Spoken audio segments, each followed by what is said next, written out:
Hello, scrappers and recyclers. Welcome to Shark Scrapper Live, where we're going to talk about precious metals, industrial metals, safety, and stocks of companies that revolve around this amazing world that we call the scrap and recycling business.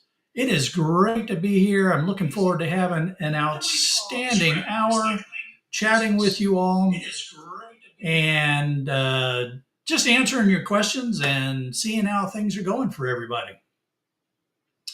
I want to start out by saying hello to everybody that is already here. Scrapping Irish, Scotty Hahn, David Fillet, Truck Fan 52.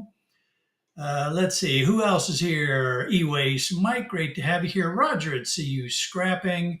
Always great to have everybody here today.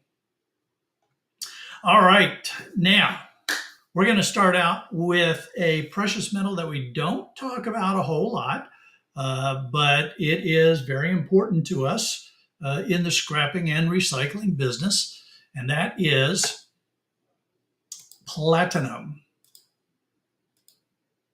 And we're going to start out over with the APMEX platinum spot price chart.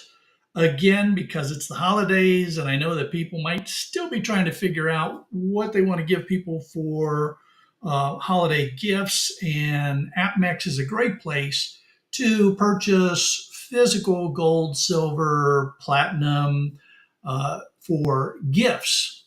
Now, I'm not a big fan of investing in platinum myself, but there are people that do. If we look here, we can see that platinum is actually down, and actually, if we look across the board, we can see that gold, silver, platinum, palladium—they're all down right now. And we got a little bit of a pickup going on here. You can see right here we're trying to climb out, but this is only the 24-hour chart, so not a whole lot really to tell us much there. Let's pop over here to the 3-day. And we can see we were relatively stable here on the, leading into the 3 days, but then we had a hard fall here, and now we're trying to climb back out again with platinum. If we go look at the week, we see we had a bit of volatility in the week, but there's that drop right here at the end of the week. And for the month, all over the place here, but the general trend is down for the month. So what's going on? Well, in order to take another look at this, let's go look at the trading economics charts, because with the trading economics charts, I can do some interesting things, like put on the candlesticks that help us have an understanding of how the big market traders are moving the product around. So if we look here, we're looking at 1 year, and each candlestick represents 1 day. And so you can see we climbed up here back in January. We were climbing, then we dropped. We had some volatility here until April, where we started this big climb out, and we've been on a decline ever since. If you look at these peaks from April on, you can see that it's driving down. And I want to point out this line right here. We're going to talk about that one in just a minute. But you can see that these peaks are pointing in a certain direction here for the long-term trend. And if we just zoom in here a bit with the later part of the year, we can see these red candlesticks are telling us that they were selling off, dropping. Remember, with these red candlesticks, the price opened here at the bottom of the candlestick. It closed at the top of the candlestick. And these really skinny lines, those are called the wicks, and those were the highs and lows for that particular day. But we can see that it dropped all the way down here until around November 14, when it had a little bit of a recovery, and then dropped again, and now a little bit of recovery, and it's dropping again. And yeah, it's going to keep dropping, folks. Um, when we go back here and pull this back in, this gray line is the forecast line. So this is from the analysts at Trading Economics, and they're showing us that they think that it's going to pull back, but there's going to be a drop for a while before it starts to pull back up. So what does that mean for us? Well, platinum, um, good old atomic number 78, has some important uses, and as recyclers, we all know what the main use is that we're interested in. So go ahead, drop it in the comments. I want to see who's been, if you've been involved in this. First of all, what is the primary scrap item of platinum that we worry about as scrappers, and are you involved in that business at all? Because it's a tough one. There's a lot of money there, but there's also a significant amount of regulation and oversight on it. So there you go. Scrapping Irish goes in with the cats. He's first out. Catalytic converters, and truck fans right in there too. Catalytic converters, that is absolutely the number one thing that as scrappers, we get involved in the platinum world. Now, just to give you some idea, 45% of the platinum that is, used and produced goes into catalytic converters. Another 34% goes into jewelry. 9% is used in the petrochemical industries for the same reason that it's used in catalytic converters, because it's a catalyst. And then about 3% gets used in disks on hard drives. Excuse me.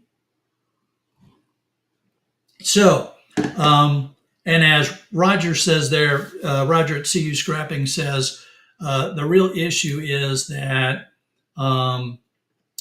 he doesn't go try to get into them because there's too much regulation, and there really is. The regulation is the key, because they can be, a catalytic converter can get you a couple hundred to $1,000, and so what happens is there are thieves out there that will go cut catalytic converters out from underneath of the cars and try to get rich. So just about every state here in the United States has some level of regulation on catalytic converters. It may come from you having to prove that it came out of your vehicle. It may be that you have to prove that you are an auto mechanic. It may be as simple as photo identification, but it is just such a huge item of theft that that a lot of laws have been put in place to try to get around that. And it's interesting. Every now and then I see these videos where folks have caught catalytic converter thieves trying to cut catalytic converters out from other cars. There's also there's things that people do to try to protect their catalytic converters. So welding cages over the catalytic converter, locking bars, things of that nature. Catalytic converters, that's the big one for us where we see platinum going. My wife has never been really into platinum jewelry, so I can't really give you a whole lot of suggestions when it comes to the jewelry side of things. But there is, some market for platinum. I'm curious, does anybody out there, any of you all, do you have platinum jewelry? Do your wives, are you into platinum jewelry? You or your significant others into platinum jewelry? Because I just, for me, if I was going to go for that look and feel, I would just go with silver.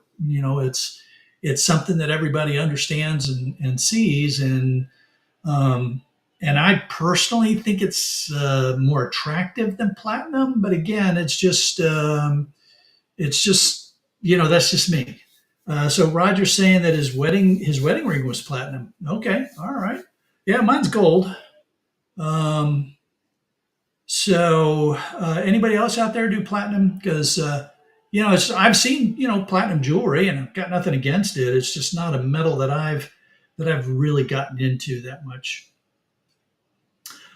So yeah, platinum. The real challenge for platinum these days is that with so many electric cars coming on the market, that huge percentage that was going into catalytic converters for gas burning engines has fallen off. And as we continue to move to electric vehicles, we're going to see even more pressure on platinum. uh, you know, gas vehicles, gas vehicles are never going to go away. Diesel fuel, they're never going to go away. There's always going to be a place for petroleum based engines in the world. But we're going to see more and more electric vehicles because there's also a very good place and market for electric vehicles and hybrids. So there's going to be some pressure on catalytic converters, and that's probably going to tend to keep the prices down. Now, they do expect some recovery in the year ahead. As you saw here on this chart, when we come back in here, you can see that they're expecting that it will eventually climb up here to 1,031, something like that.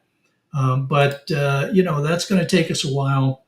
And right now, we're kind of in this range bound that you see going on here. And the reason why I wanted to point out that line that I told you about here, let's go.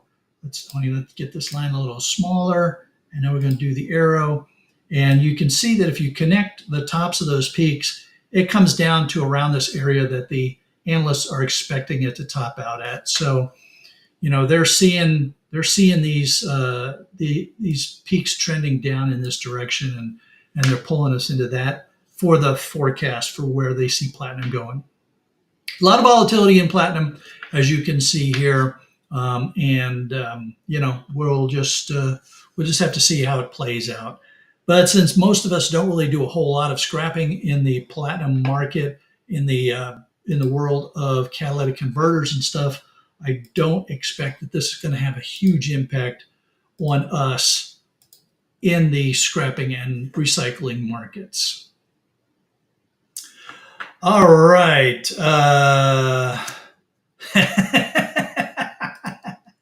Freaking Awesome is saying osminium is his new metal.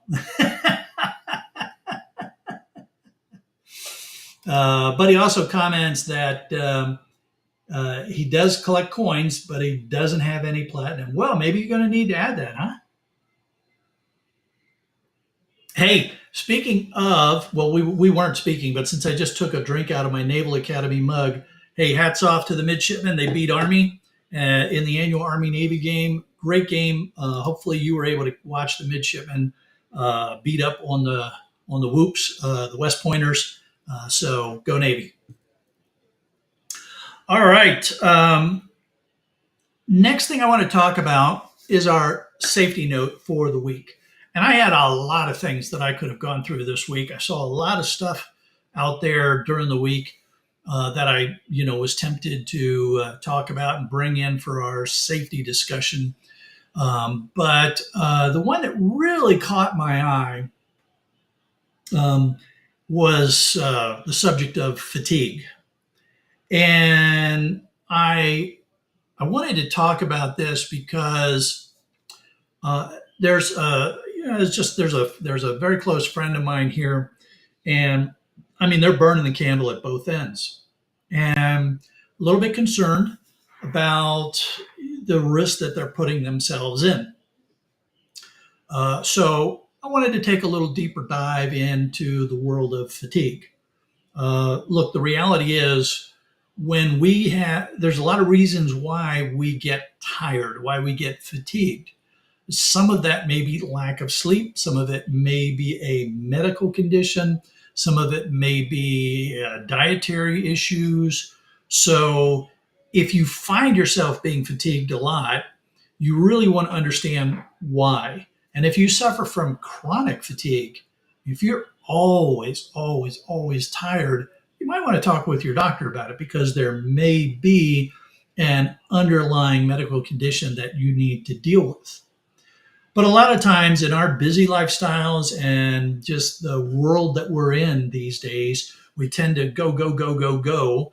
And I mean, especially, if you're running your own business, you're on all the time. And so there's a lot of that constant, hamster wheel, if you will. So you really got to think about getting enough sleep sometimes. I did a little bit of research, and some of these numbers were really interesting to me. So studies have shown that if you stay awake, all right, no sleep for 18 hours, that's the equivalent of a blood alcohol count of 0.05%. Now think about that, 0.05%. Here's a reference for you. In the state of North Carolina, where I live right now, commercial vehicle drivers cannot exceed a blood alcohol content of 0.04. So if you've been on the road, you've been at it, you've been at work for 18 hours, you are impaired as much as what the state of North Carolina says is a legal impairment. If you have been awake for 20 hours, that's the equivalent of blood alcohol content of 0.08%, which in North Carolina is the legal limit for just, the average driver, not a commercial driver. So it really has an influence on your ability to think and react and do the stuff that we would normally do. I worry about this in our industry, scrapping and recycling, because two main reasons, right? And they all kind of revolve around the scrapyard. Think about the scrapyard workers. And you're at a scrapyard, you've got folks that are driving large equipment, whether it's the big dump trucks, whether it's trucks with trailers, whether it's the Savoyans, the cranes, maybe it's the front end loaders. And, those guys, some of those guys might be working two jobs, or they do a full day, 10 hours at the scrapyard, and then they're back with their families. And so you got these guys operating this equipment that may be tired, right? And then you have us, the people that are coming to those yards, and maybe we've been pushing it pretty hard, and so maybe we're kind of tired. And now you've got a perfect scenario for accidents to happen and people get hurt. And that's just, at the scrapyard where, we're all familiar with how dangerous that can be. So you really gotta think through, if you're burning the candle from both ends, you really, really, really, really need to try to think about getting more sleep in the day. Now, how much sleep do you need to have, right? They say 8 hours, sleep requirements change based on your age. Teenagers need more sleep than small children and older adults. I mean, there's all kinds of studies out there that talk about how much sleep that you need to have. Again, I'm not a doctor, so I'm not going to tell you how much sleep you need to have.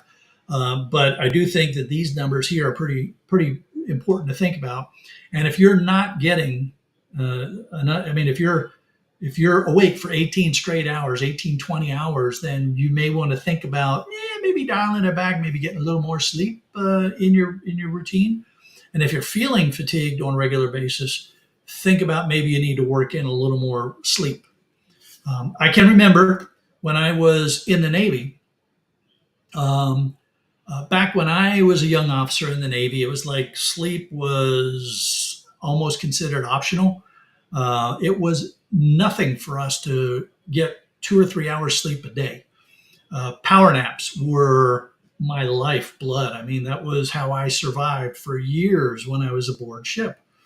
And I think about what a dangerous situation that was aboard ship, where, here we are working around dangerous machinery, explosives, where we're making life and death decisions and we're fatigued at the same time. So, the military of today has recognized that sleep is a weapon, and they're trying to do a better job of making sure that people get rotated through their watches and their requirements of the day so that they can get the sleep that they need to have. But hey, there's only so much you can do, right? Especially if you're out on a ship, you only have X number of bodies, and there's work that's got to be done and watches that have to be stood. The same with Marines and Army. You're out there um, on the ground. There's only so many people in your unit. Somebody's got to be awake all the time, stand and watch. So, you got to be careful there. I tell you where they do a really good job of it is with the aviation side of the military, where they have very strict requirements about how much sleep you have to have, and in between flights, and that's a really important one. Same thing in civilian industry, because and also, I mean, I'm sure this is no surprise. It's a combination of how much time you have to have from your last alcoholic drink and how many hours of sleep you have to have in the aviation industry to ensure that pilots are not impaired when they're flying either the commercial aircraft that carry all of us or all of the freight and cargo that's going by air, or the military pilots that are carrying, things that go bang. So, what do you think? What do you all? What are your concerns about sleep? Are you all getting enough sleep? And no, boning up on coffee does not help you. I mean, it'll keep you awake because the caffeine will get you going, right? But that just makes you a really hyper fatigued person. And so there's only so much good that coffee can do. Um, let's see. So, Richard, you're saying that you wish the Marines thought sleep was important. Yeah, I get it, man. I know it's a tough one out there. The military requirements are really, really tough. Oh, freaking awesome! Thank you. Appreciate it, man. It was always my honor, not always my pleasure. Regardless of what you see in the movies, when you get shot at or you find yourself in a minefield or things like that, that's just not fun. Okay, just not fun. Um, let's see. Richard is saying that he's in trouble because the only times he's awake that long is when he's driving. And we're not going to go into that. No drinking and driving, man. Come on, no drinking and driving.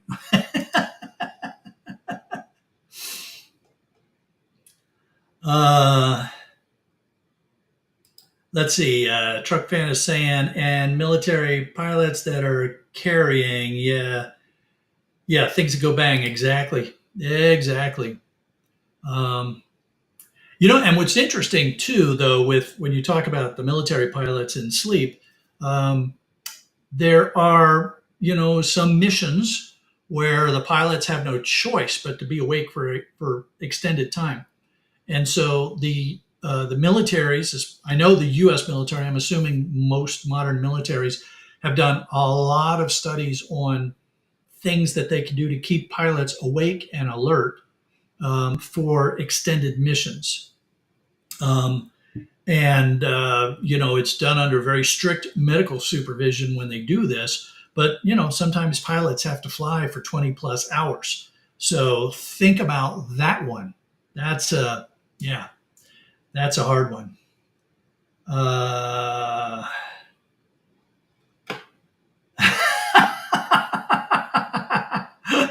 I'm sorry, but a road trip with the family. Are we there yet? Are we there yet? Huh? Are we there yet? Oh man, that's hilarious.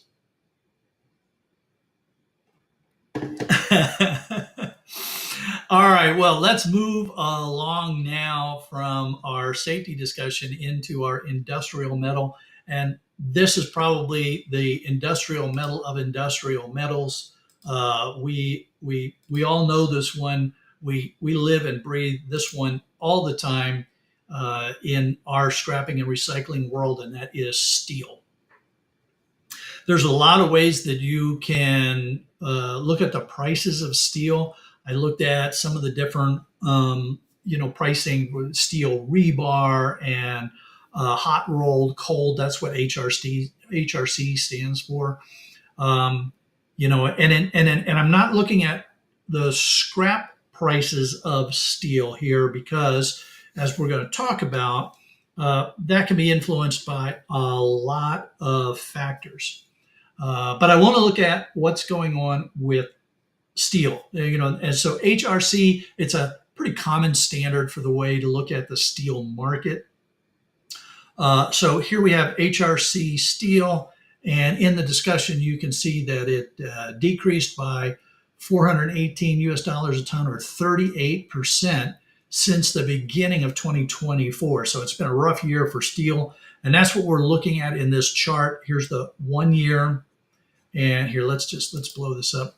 This is a year, so here's 2024, and we can just see, look at all of this crashing going on. And we crashed here hard going into March. We tried to dig out a little bit, and then the prices kept on falling, and now we've had this gyration here going on with steel prices. And just, we're just not climbing out a lot. I mean, you can see where the bottom was here, and we're getting pretty close to that yet again.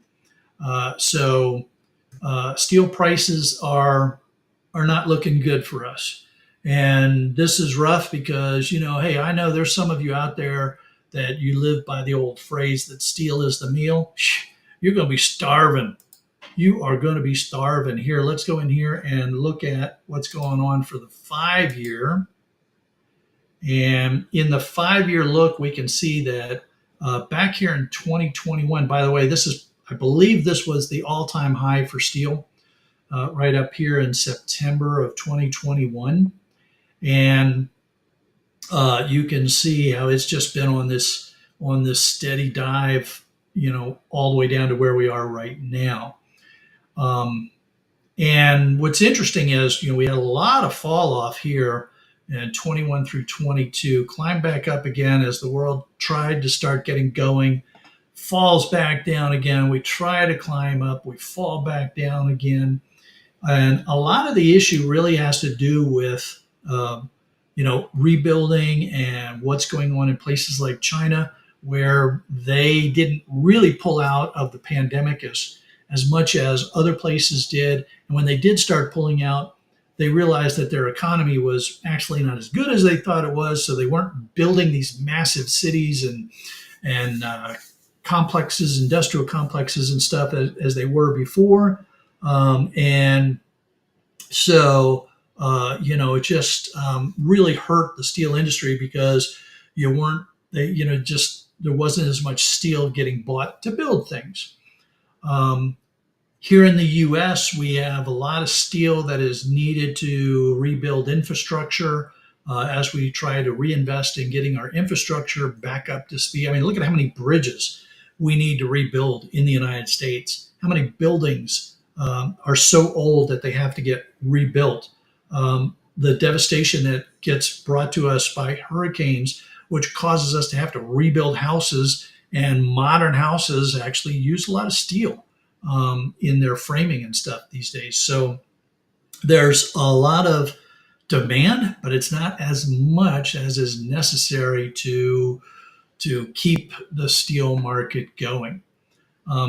And let's look here. What do they want to say for a forecast? And we're going to put in, let's see, I want to remember which one that is. I think that's this one. Nope, it's not that one. Nope, not that one. Not that one. I'm trying to remember. I had a, oh well. Oh, yes, it was that one. So the trend here, let's, if we look right in here, I'm going to blow this up. So you see this little gray line here? That is where the market analysts see the price of steel going, and it's going down. So we're going to keep going down here, folks. And it's not my place to argue with a lot of these market analysts.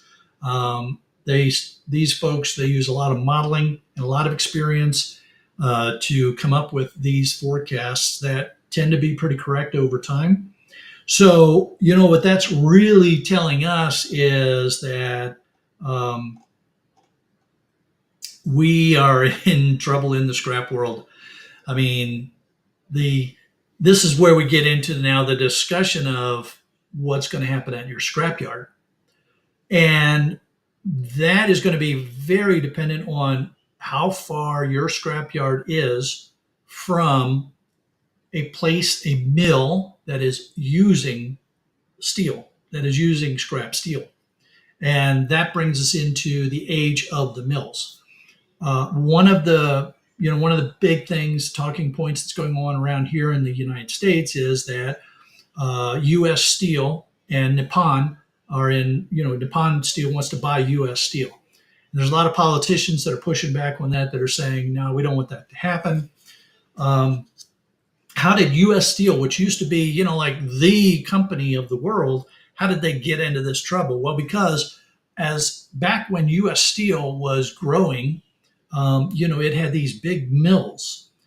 And then technology kind of caught up, and companies like Nucor were able to use arc furnaces, and that allowed them to make smaller mills using and rolling out smaller kind of products, and also be able to use more scrap steel. And so as Nucor developed this technology, they're able to use more and more recycled steel. So U.S. Steel started losing a lot of the market then to the new players like Nucor, and that drove down the dominance of U.S. Steel. Now, some people go in and they'll talk about, well, it was the unions and it was pricing and it was the Japanese and blah blah blah blah. But it really, if you think about it, it came down to the fact that U.S. Steel was very, very slow to adopt the new technology of the arc furnaces, which put them way behind the small mill kind of abilities, and they never really quite got back into that game, which is why Nucor was able to grow the way it did, and that's why U.S. Steel is in the position now where Nippon wants to buy them if it ever gets through the U.S. regulatory world.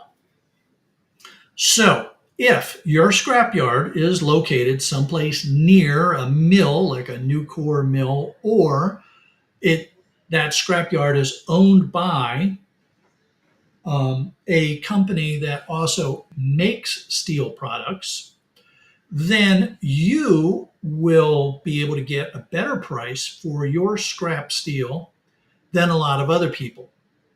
When I was living in Jacksonville, Florida, there was one of the recycling companies there. It's a name that everybody knows, CMC, and they paid the best prices in the area because they also used a lot of the steel right there for making rebar. So they were able to pay more because they didn't have to truck it anywhere. They were using it right there. So if your yard is far away, like mine here in Asheville, North Carolina, is far away from anybody that's using the steel, then they can't pay you as much money because they have to truck that material out somewhere. They got to ship it out somewhere. And that, is eating into the profits that they can get. So, it's not at all, and don't be surprised if you're seeing your prices go into pennies, because it is it's rough. Hey, Electronic Scrapper, great to see you, Airman, and the Watcher, great to see you too. So, how are prices going for your scrap yards and your shred steel? And here's another big question for y'all. Are your yards very sophisticated in the types of steel that they're buying? So, like, do they have number one prepared, number one unprepared, number two prepared, number two unprepared, shred steel or light iron, or how many categories do your yards have available for you to be able to sell your material? Because that's a really big one for a lot of scrappers. Is can they even does it even make sense for them to be able to separate the metal and be able to get more for it? Dead like, thank you, sir. Very, very much appreciated. Nice little uh, super from Dead Like Disco. That is very nice of you. I appreciate it. Yeah, it's a brutal market out there for sure. Oh man. And you were in rhodium. Rhodium. That is cool, man. I never really got into the rhodium thing that much, but maybe one of these days I ought to look at the rhodium as our precious metal subject one time. I'm going to have to look at that. So thank you very much for the super. I appreciate it. Greatly appreciate it. All right. So what do you think, guys? I just took in a load of shred this last week to my local scrapyard, and what was it, 6 cents? I think 6 cents a pound is what I was getting, something like that. I mean, hardly anything at all. And that's going to be the reality of the yard up here, my yards up here. Freaking awesome! What are you saying? At his scrapyard, they have 67 types of brass, 12 types of aluminum, and three of copper. 67 types of brass. Holy cow. That's a lot of brass types. Um, Man, yeah, that's a lot of brass types. I mean, I used to think it was something when I found a yard that would go red brass, yellow brass. At 67, that must be like every alloy of brass that's out there. They have to be separating it by using a gun or something, because that's just man. Um, oh, 6 or 7. I gotcha. Okay, that's yeah. All right, gotcha. That makes much more sense. 6 or 7. Okay. Uh, uh, Watcher saying he gets two, and I think you're probably still talking about brass, which is cool. Um, yeah, I still have to learn here. I don't, especially now that I'm doing focus on electronic scrap. I don't see myself really getting a lot of heavy steel. Number one or number two, prepared or unprepared, one way or the other, because I'm not doing the street scrapping anymore. I'm not doing construction sites anymore. I don't. My plan is to focus exclusively on the electronic scrap here in this area. So I'll get a lot of shred, right, from all the casings and things like that, but I don't expect I'm going to get much else. For me, I sort of think of it from the perspective of, at least I don't have to pay to haul away the steel. I mean, I take a truckload down, and if I get paid anything for it, I get, that's great. It's a little extra for me. Unlike the plastic, where I still don't have a buyer for my plastic, so I'm just happy to be able to sell my shred no matter what I get for it, so that I don't have to pay to get rid of it.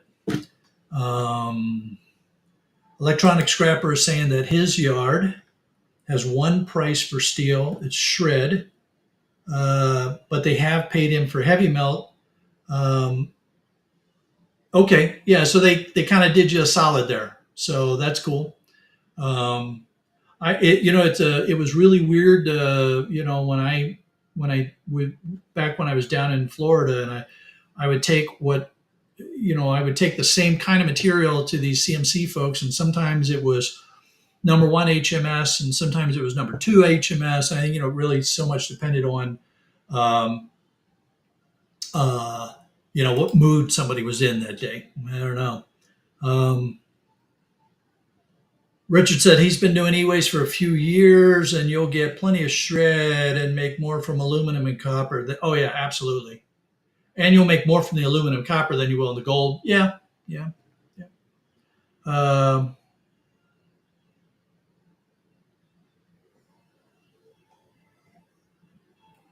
okay, very cool. So good discussion on steel and what's happening. And I wish I had better news for everybody, but yeah, steel is just not going in our favor right now. But it's still there, and it's still take it in and still get it recycled because we need to keep getting it recycled.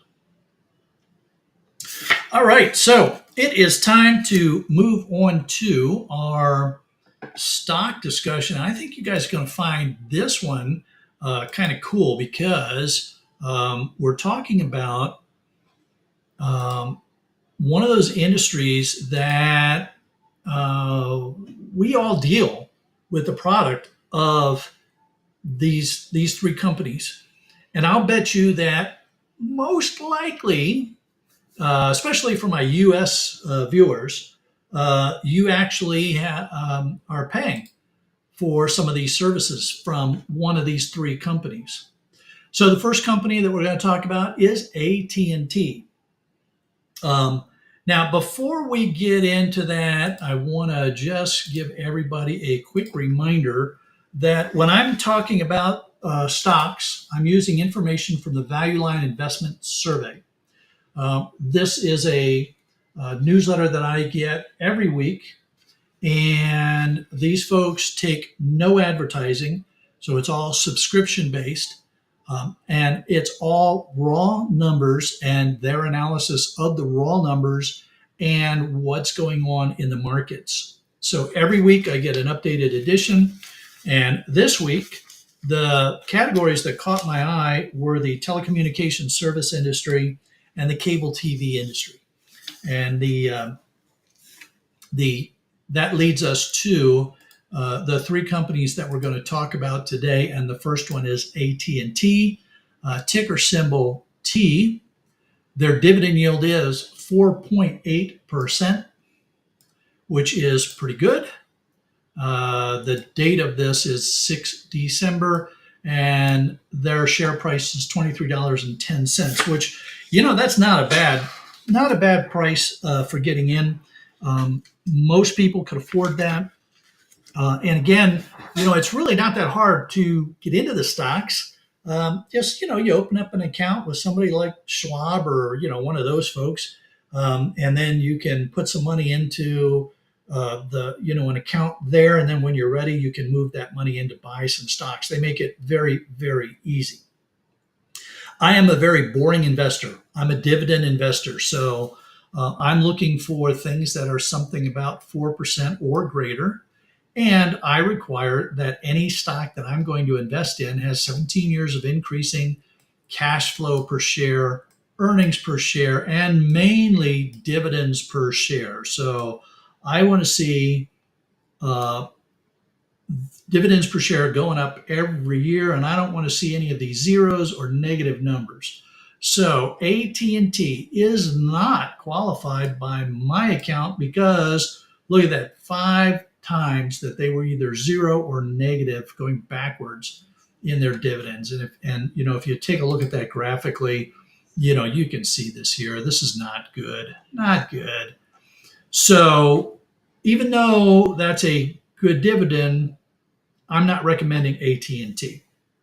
I brought it up because there's a lot of people that know the name AT&T. A different candidate for you to consider, however, is Verizon. Verizon is ticker symbol VZ, and that's way too big a circle. Their yield is really good at 6.2%, but look at that. They're a little more expensive at almost $44 a share. But hey, 6%, 6.2%, that's pretty good. That is a pretty good dividend. And they are qualified as what I call a Div 1. So that means they had one flat year, and you can see that right here, 2016 to 2017. They did not increase their dividends, but they didn't go backwards either. So Verizon is certainly a qualified investment from my perspective. And I'm giving some serious thought. Once I get settled in here and I've got my cash flow understood, I'm giving some serious thought to putting some money into Verizon. So, full disclosure with y'all. If we look at Verizon graphically, we've got a real nice steady climb here. You don't see that zero mark in here, but a real nice steady climb. And you can see their cash flow and their earnings per share also generally trending up throughout this 17 years. So Verizon is definitely one of those companies that you might want to think about putting some money in. The other company that, oh, wait a minute, there was something here too that I wanted to bring up real quick about Verizon. So here's what the analysts have to say about Verizon. They're saying that momentum seeking accounts would do well to look elsewhere. All right, they're saying that it's not like the price is going up and up and up and up, and so there's a momentum of the price continuing to drive up. Because Verizon is pegged to mirror the year ahead. Okay. Conversely, at the recent quotation, the issue offers above average capital appreciation potential through the later years of the decade, and the income seeking investors will likely find the above average yield to their liking. And that's me. I'm an income seeking investor. So, that's why I want to see this dividend here. So there's a couple reasons to like Verizon if you are into investing. And I know that there's a lot of folks out there that get,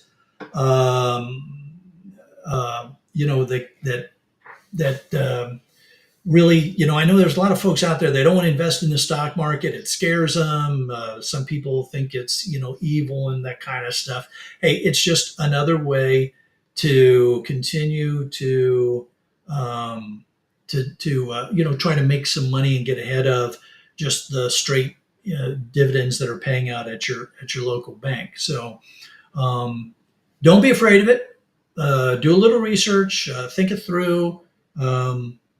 If you invest in companies like the ones that I look at here that have good track records of consistently increasing their dividends per share every year, then it's a reasonable risk.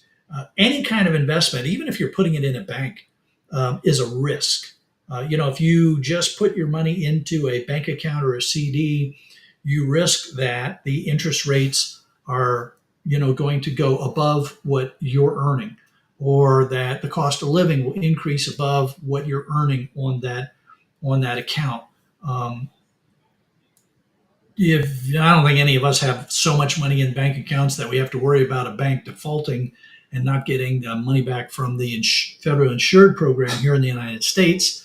If you're one of my international viewers, you need to understand the laws and regulations about your banks and what can happen if your bank goes belly up. But here in the United States, our banks are required to be insured or have to do certain things in order to have federal insurance that protects us and the money we put in those banks.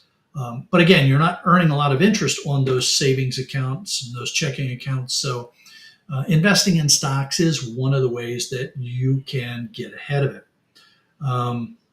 Hello, Joe. How are you doing? Great to have you here. The third company that I want to talk about here is another one that most of my U.S. customers will know, and you may have mixed feelings about them. But Comcast Corporation, CMCSA, if you look at them at 2.9%, that's not a great dividend. And it's on $43, which is about what you were paying for Verizon. And Verizon was giving you six something. So, Verizon was probably the better deal there. But this is what I want to bring to your attention. Comcast is qualified in all three categories that I pay attention. Hey, whoa, whoa, whoa. Whoa, whoa, whoa, whoa. Stop the horses. Did you do this again? Second super? Well, thank you, man. That is awesome. Got to head to the family dinner. Great. I'm glad you caught the stream too, man. Enjoy dinner and thank you very much once again. I greatly appreciate it. All right, so we get back to Comcast here, and just when you see a company that is qualified in all three of these categories, cash flow, earnings, and dividends per share, when you see this kind of trajectory on all three of those categories, you say to yourself, man, that is just a pretty good company.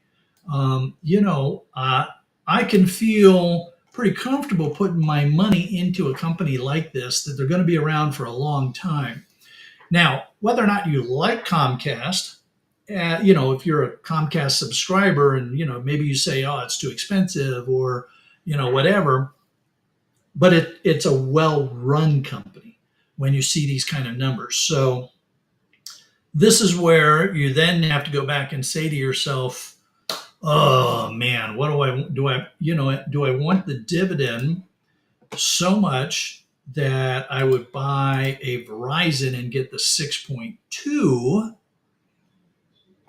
for that $44 a share, or am I gonna stick with this really good company and just accept that I'm gonna have less? All right, now this is getting carried away here. Thank you, freaking awesome. Thank you very much. I appreciate it, man. That was very nice of you. Um, so, I tell you what I'm going to do for my investment decisions.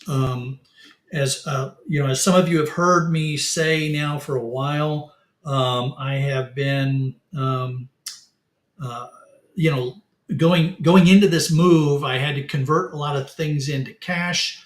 I had to do, I had to build up my cash position to support the move. I am now getting settled in here, and I'm able to I'm a little more comfortable now with the cash flow. The business is getting back on its feet again. And so I'm starting to look at where I may put some of my investment money. And I got to be honest with you, Verizon is right near the top of my list of places to think about putting my money. In full disclosure, I like Verizon. I'm thinking about making some investments in Verizon right now. I don't own any right now, but I may put some money into Verizon moving forward. So, when I give you these recommendations, I always like to put my money where my mouth is with you and make sure you understand what my plans are moving forward.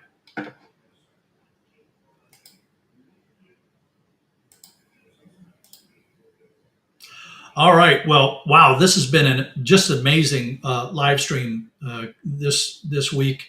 Got some supers. I wasn't expecting that at all, and it's greatly appreciated. Very, very generous and nice of y'all.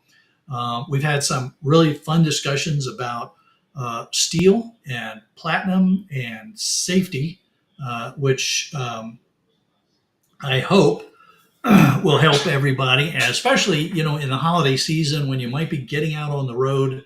Um, the Here in the United States, the Christmas holidays aren't as busy a travel season as say Thanksgiving, but it can still be a very busy travel season. So if you are going to be out on the road, please get your rest. Don't just rely on coffee or Monster or Red Bull to get you through, but do please get your rest and be safe out there. Uh, as we are in the winter and the yards are messier and muddier and wetter and colder, it's also really important that we are all paying attention. So please be alert and watch what's going on out there. Um, and if you are hoping to make it rich on steel recycling, well, that's not going to happen. So, keep bringing it in, but don't expect to get a whole lot out of that. And maybe think about, adding some platinum to your precious metal collection, especially if you're a collector. It's nice to just be able to have it so that you can round out your collection. Um, I do have the autoplay enabled, the auto redirect, excuse me, the auto redirect. So, what that means is that here in a few minutes, when we end this stream, you will automatically be redirected over to Ireland, where we're going to join Scrapping Irish. He has a very different format to his live stream. He puts people up in the panel. He doesn't have a set discussion plan other than he'll ask some questions and then that determines where the stream goes. And we never know who's going to pop up and say hi and what we're going to end up talking about. So it's always fun to meet Scrapping Irish and the friends over in Ireland. I'm going to take a moment here and look through the comments and see if I missed anything that came up. Um, let's see here. Urban Prospector. Urban Prospector, I don't think I said hello when you came in. So, anyway, great to have you here. Um, and you're saying that you can redirect what stocks you have in. Oh, so you're talking with. Okay, I got you. You're talking with HHR, another one of our viewers, about stuff that you probably have in a consolidated account. So something to think about. E-Waste Joe was saying that she left AT&T for Verizon. She got a better deal with Verizon, so that is good. Um, yeah, I've been with Verizon. I was with Verizon for a long, long time, and when I moved up here to Western North Carolina, Spectrum gave me a really good deal, bringing together my internet, my cable, my phone, bundling it all together. So I put everything under Spectrum, and we're going to stay with that for a while here. We'll see what happens. I may go back to Verizon if the Spectrum deal doesn't play out over the long haul, but we'll see. That was purely because Spectrum has a lock on this area, and so they were able to give me a really good deal up here. Nothing against Verizon. Great company. I always had good service from them. Nothing bad to say about Verizon as both a provider and an investment. Let's see. Any other comments about? Let's see. I'm looking through the comments here, seeing if anybody had.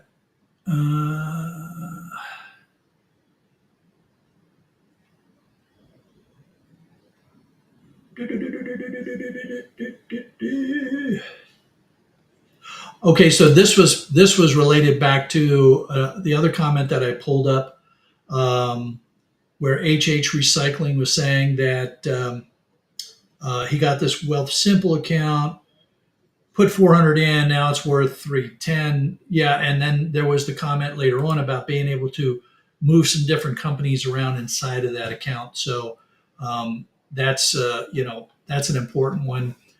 And I can't speak to that particular account because I don't know anything about it. Didn't research it, so I'm not even going to talk about that. Um, there are some accounts that follow just like the Dow or the S&P 500 or something like that, which is another way that you can invest. And if you don't want to spend any kind of time researching companies at all, that's another way to do it. All right. Well, some great comments, some great feedback, a lot of good discussion going on. I had a great time. And I'm going to end this stream. We're going to head across the pond to Ireland. I will see you all over in Ireland. If I don't see you there, have a great week. Be safe, and we'll see you all next time.